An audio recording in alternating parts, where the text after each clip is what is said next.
Rick and Morty's pilot wastes no time letting you know this Adult Swim cartoon is going to be messy, chaotic, beloved, and ridiculous. So how does a show this off the wall become that popular? Let's find out.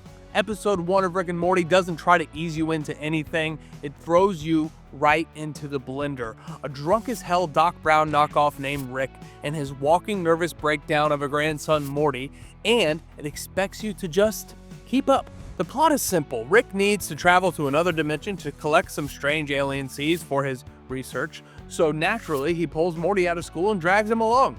Morty ends up muling the seeds through an interdimensional customs, and that's the mission. That's the episode. But none of that really is the point of this show. What is the point? The intro. Before a single scene, Rick and Morty flashes rapid-fire shots of alien worlds, grotesque monsters, laser shootouts, and sci-fi trope fever dreams. No dialogue, no rules, just raw absurdity. It's a tone setter that sells you more about the show than any exposition ever could. This is going to be bizarre, fast, loud, and clever, and you're either in or you're out. Let's run through the lineup. Rick is simple to explain and impossible to pin down. Imagine if Doc Brown had an infinite IQ, zero filter, and a drinking problem that would kill a normal man. He's weaponized chaos. He's the guy with a portal gun and a punchline. He's why fans keep coming back. Morty, meanwhile, is the poor soul stuck on the ride, panicked, hormonal, and completely out of his depth.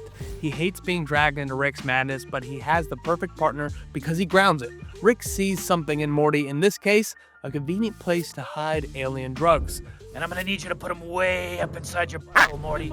Beth and Jerry round out the adult supervision, if you can call it that. Beth's a horse heart surgeon, and Jerry's a spineless suburban dad who hates Rick's guts. There are sitcom staples on the surface, but they become the emotional anchors of the show in ways the pilot only hints at. Then there's Summer. Morty's too cool for school sister doesn't do much in the pilot, but she'll go on to become one of the show's most versatile weapons, the secret MVP as the chaos scales up. The family dynamic is familiar, but with just enough friction to feel like it's waiting to explode. The pilot tees up the structure, Rick and Morty on wild adventures, the family reacting and eventually evolving. Here's what gets baked in right away. The portal gun, Rick's main tool. It's the gateway to the show's infinite storytelling, every possibility, every dimension, every insane scenario at his fingertips. Multiversal customs, it's a quick gag in the pilot but sets the tone for a whole subgenre of Rick and Morty. Bureaucracy meets cosmic horror. And the MacGuffin format. The mega seeds are just an excuse to tell a wild story. This becomes a pattern. Rick needs a thing, Morty gets dragged into it, they get the thing.